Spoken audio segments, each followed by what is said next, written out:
Hey, sixth grade. Welcome back. We are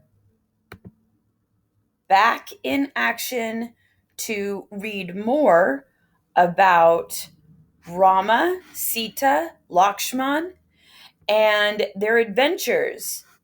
So let's recap a little bit. The last time we read, Sita had been kidnapped by Ravana.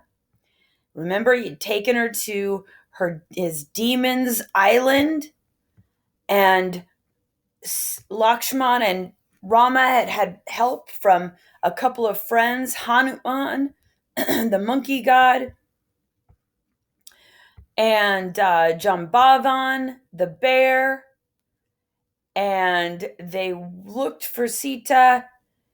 And then finally, Jambavan reminded Hanuman that he was really, part god, and he could get giant. And so Hanuman got really big and flew down, and he leapt off the tip of the continent. He flew, and he could see the island, and he went there to go save Sita. So that's where we left off. Let's find out what happens. And remember, we're still listening and looking. We're listening for precise words that describe the characters. Precise means exact. So it's going to be very specific.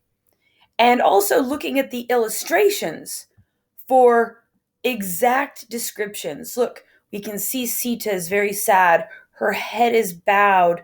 Her eyes are closed. Her back is slumped, right? And he's dangerous. He's got a sword in his hand. He's got his jaggedy teeth and his pointy finger claws. Okay, these are very precise details that tell us what's going on. So let's keep reading and find out what happens next. Princess Prisoner. Before landing on the demon island, Hanuman shrank himself back down to the size of an ordinary monkey so that he could sneak into Ravana's palace. There he followed the faint sound of sobbing coming from a small grove of Ashoka trees. Stealthily making his way through the foliage, Hanuman saw several ogresses guarding the hunched form of a crying woman. Ooh, that hunched form of a crying woman. That's exactly what I was talking about. Despite her gloom, she was clearly a goddess whose luster was obscured beneath a veil of grief. Oh, that's very precise. A veil of grief. Hanuman had no doubt that he had found Sita, and he smiled, knowing that the search was over. Just then, the garden doors burst open, and Ravana entered, demanding that Sita become his queen or wind up his dinner. Ravana gave the princess 1 month to decide. That night, after everyone was fast asleep, Hanuman approached Sita and explained that Rama had mobilized an army and was preparing to rescue her. Sita turned away coldly, thinking this was just yet another one of Ravana's disguises. Undeterred, ooh, that's a good word, undeterred, the Vanara told Sita that the blue prince had not forgotten his oath to always protect her, which was symbolized by the wedding ring she gave him. Hanuman then took out the ring which Rama had entrusted to him and presented it to the princess. Sita recognized it right away, and with tears of joy now streaking her face, she blessed Hanuman for renewing her hope. Oh, there is hope yet. Oh, good thing Rama gave Hanuman that ring so Sita would know he was telling the truth. Oh, what is happening in this picture? We've got some evil looking demons with spears and fire. We've got the monkey god. He does not look happy. And what's this wrapped around him?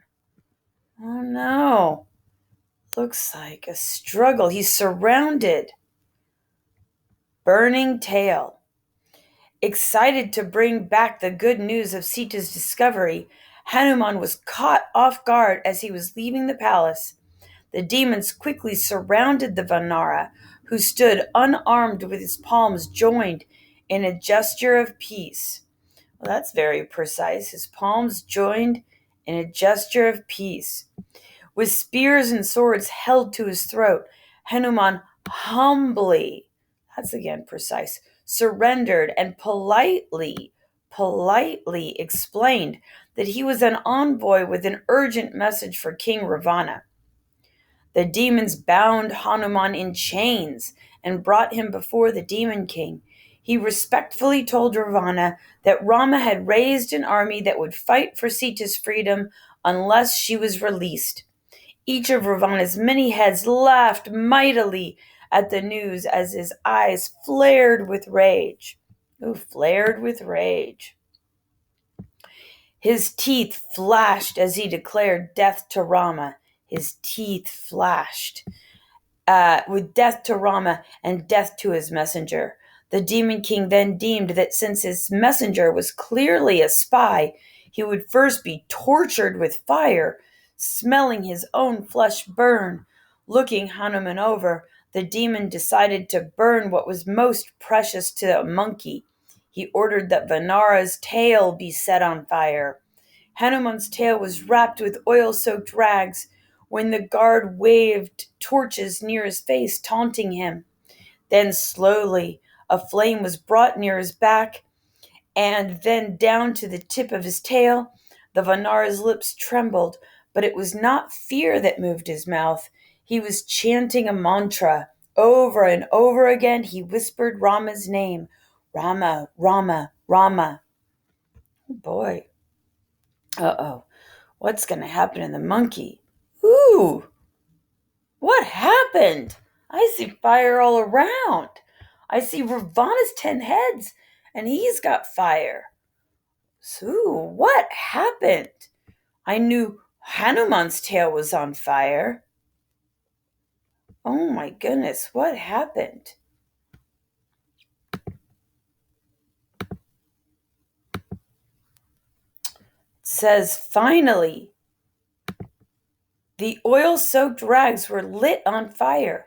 But before Hanuman could feel the pain of the fire, he used his divine powers to extend his tail, keeping the flames far away from his body.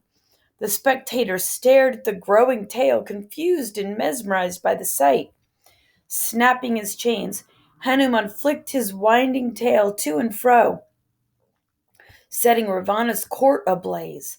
Hanuman jumped across the roof of Lanka, his long tail dragging behind him, leaving a trail of fire as the entire city was set ablaze. Taking flight once again, Hanuman could see that all of Lanka was engulfed in flames. But deep within the fire and smoke, there was one patch of safety where Sita was being held. Confident that he had fulfilled his mission, Hanuman finally let his extensive tail dip into the ocean, extinguishing the flames. The proud Vanara then leapt toward home, buoyed by the satisfaction of destroying Ravana's capital city. Oh ho ho! Hanuman set the city on fire. What a smart monkey god. And that is where we leave off Act 2, Jungle Drama, and we go on to Act 3, Endless War.